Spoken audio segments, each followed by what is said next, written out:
at this old toad attempting to be a new frog, and using the language that way.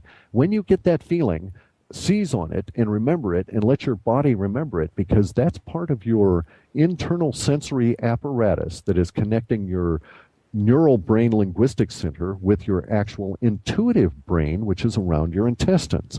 And that intuitive gut, as we know, is what keeps people alive. It's really a good survival factor. So when you hear people using language inappropriately to the point that it makes you cringe like that, you know somebody's driving an agenda. Great. Thank you so much, Clif, for expounding on that. It was very, very interesting. I hope some of it was right. Thank you, Herb. Okay, I talked about the big D and the big O. We'll now talk about the big D and the big G. That's the data gap.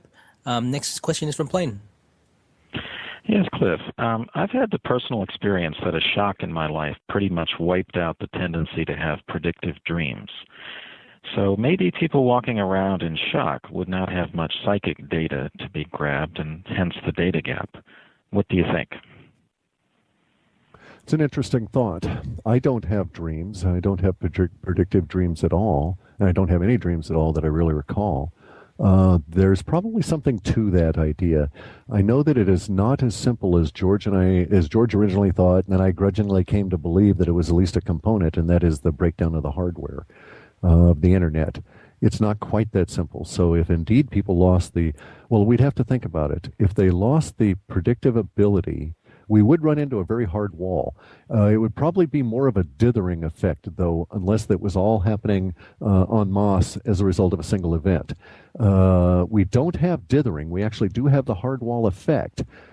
So if you are correct, I would have to postulate that whatever would be the cause of that would be external to the species, and likely would happen to most of us all at once. And that would indeed produce a data effect, basically the hard stop that we get, and could indeed, maybe, if it was a spattering, if it happened to bunches of us ahead of time and we just didn't really recognize it, as in the sense of the sun causing us mental issues. Yeah, that's a very decent postulate. We'll have to see. Well, but also, hey, here's as an aside, think of what that means to humans. Being a psychic is a fundamental key component to humans. That actually sort of ties into the idea of the die-off. It's unrecognized and undiscussed as to how much our psychic impressions keep so many of us alive. On a continuing basis, many of us not ever really recognizing that we're responding to the psychic impression, and if we didn't, we wouldn't. We're just totally oblivious as to what's going on, and we think we're making rational decisions, when in fact it's a psychic prompting one way or another to make a decision that, in essence, has us not go down the road that the bus accident happens on, that sort of thing. And in fact, I've had people that have had real serious brushes with death kind of a deal as a result of those kind of decisions occurring. And if we postulate that those decisions or those psychic kind of impressions, whether in sleep or awake, were disrupted, I know of one individual, had that occurred, he would be dead in a car accident. And I suspect there would be millions of other such incidents. So we've got to look at that. Well, I suspect that this happens all the time. It's just people don't know it, that they've been saved by their subconscious. Yeah, the terrible story about, what's his name, Casey, the psychic of last century. And when he was in his early years and he was working through all of his psychic stuff, he goes, and I think he was in Chicago, and he's going to get on an elevator, and his psychic impression, the elevator door opens up and he can't see a single aura on any of the individuals there, so he decides not to get on the elevator, and it goes and plunges and they all die. That kind of psychic level is obviously at the extreme range of perception. Here was an individual that was not only extremely psychic, they also had a consciousness that was able to tune it in. And most of us are probably in the big gray lump in the middle, where we got psychic impression. We think maybe we get a handle on it sometimes, but we're just so unschooled at it and so untrained that we're just not really sure as to what's happening. But we do respond effectively most times at a subconscious level. If that disappears, I would suggest that we're in a real world of hurt. There's going to be lots of accidents, and maybe a big giant WTF hitting the media if such a thing were to occur, because we would have no way to explain it. Now, as an aside, a different subject entirely, and I don't really want to divert too much. There is a creeping suspicion in the more official side of the Russian parapsychology movement, that is to say, people that actually have jobs working in that area for their government, that there will be some form of a consciousness event in 2012. And they are thinking it'll probably happen earlier in the year than later. And they're saying that it could be there's some people that are tying it to the sun, but the speculation is wild as to what it's likely to be. But they're of the opinion it'll be disruptive. And they are actually, the reason that this came up was that I ran across some of the literature, because these people were part of the supporting cadre that was petitioning the Russian government to shut down the nuke plant. In the sense that nuke plant operators having a consciousness experience, good, bad, or indifferent, as long as it's atypical, would not necessarily want to be trusted to run the plant. Well, that's something to chew over. Okay, well, thanks, Clif. The next question is from Lua. Oh, thank you. Clif, on the data gap, besides the WebBot predictions of a drop in data down to 1% of that previously forecast, we also have psychics who cannot see past the wall that appears sometime during 2012, and remote viewers, none of whom can analyze any events later than 2012. The WebBot seems to have the most precise timing, with its date of March of 2012 running through May of 2013 and then dropping all data off at that point. Have you had some more recent confirmation from your linguistics analysis that the data drop-off will manifest during March? We've had, this is going to have to be a two-part answer. Okay. The first part is that, yes, we've had some more data that confirms March. The second part is that it is not a single day in March or anything like that. It's a process. So the data does continue to drop off in March and go into release language that is unabated. There is a transition period down to its lowest level. That transition period would take us from March to June to reach the lowest level that is thereafter, if you will, our downward plateau. Oh, June of 2012? Correct. So it's starting down in March, and it continues to go down, and then it's at 1% from June on. No. The 1% issue is separate from the release language. Okay, let me see if I can explain this. The 1% issue relates to the amount of data that was able to get through the immediacy filters. So here's how I have to explain this. It's going to be really tough, okay?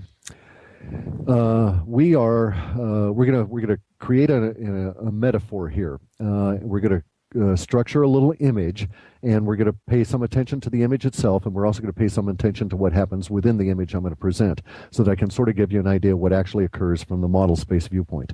Okay. If we imagine ourselves as vibrations of energy that are not solid, and we know this, then we're not going to worry about being hit in the face by a baseball if it were thrown, because it was also a vibrational thing of energy. So we're standing here and we're vibrational energy masses, and we're going to look at the universe the way we see model space here when we process through it. Now, universe is going to throw a baseball, and it's going to smack us right in the face with the baseball, and we'll say that the smacking us in the face with the baseball we'll consider to be our contact with the future. So when the baseball hits us in the face, that's the point at which the future materializes within our consciousness. Now, the baseball itself is not a hard, regular kind of a baseball with a cloth over a string and stuff. It is, in fact, a baseball made up of words that are all strung together with no spaces between them, that are all twisted together, starting from a little string until you have a mass the size of a baseball with some weight on it. But because there's no skin or anything, we can see the outer words wrapping around the inner words and so on. Now, as that ball is thrown at us very fast, as the future is rushing towards us, it, like a comet, to a certain extent, trails behind some level of linguistics. Some of the words in the baseball get trailed behind. But the other words on the baseball, it's turning and twisting and spinning. So the baseball, as it approaches our eyes, is presenting us with all of these words in various different forms. And the way we have to look at this is the following. When that baseball hits our face, a millimeter before it actually impacts us, that's the immediacy language, all of the words we can see on the skin of the baseball. When the baseball impacts our face, our eyes are actually at the point where we're not looking at the skin of the baseball anymore. We're looking at the words that are a third of the way into the baseball. And so that would be our shorter term data. And then all the way down at the core of the baseball are the little tiny words that are our longer term data. And we'll see those as the baseball passes through our immaterial body on its way to exit our immaterial head. And it trails behind some words. So from our viewpoint, what is actually occurring within model space with the 1% is that the level of immediacy value is that our vision is narrowing instead of expanding as the future rushes towards us. We don't know that there's going to not be any more language, but we do know that that we're no longer able to see the entire skin of the baseball just before it hits us. We can only concentrate on one or two words that are right in front of our face. And then we can no longer see when the baseball is half in our head. We can no longer see those words that are in the shorter term value. And then when it comes down to the longer term value, it's gone through us so fast that we're not able to grasp it. We've been using this analogy and discussing the effects here because it presents some interesting ways to look at what's happening. Maybe it's not the impact of the future that is causing our vision to narrow. It may be the speed at which the future is going through us, so to speak, that causes our vision to narrow because our ability as conscious beings is set in the current state we're in, and we're not quite prepared for the future, that is to say time, to speed up. And so our eyes are not trained to read those words as fast as they're going to be presented to us.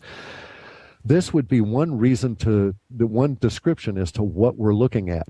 In a sense, it is as though in looking at the baseball, we've suddenly put a funnel on our heads, and we're only seeing what's presented through the little tiny narrow opening of the funnel, which restricts our view down to 1%. We no longer know if the entire baseball is there. We can't determine. If we turn our head, all we continue to see is 1%. The baseball could have flattened out into a giant pizza as far as we know, and as all we're ever going to see is the 1%. We can no longer determine the shape, really, of what we're looking at.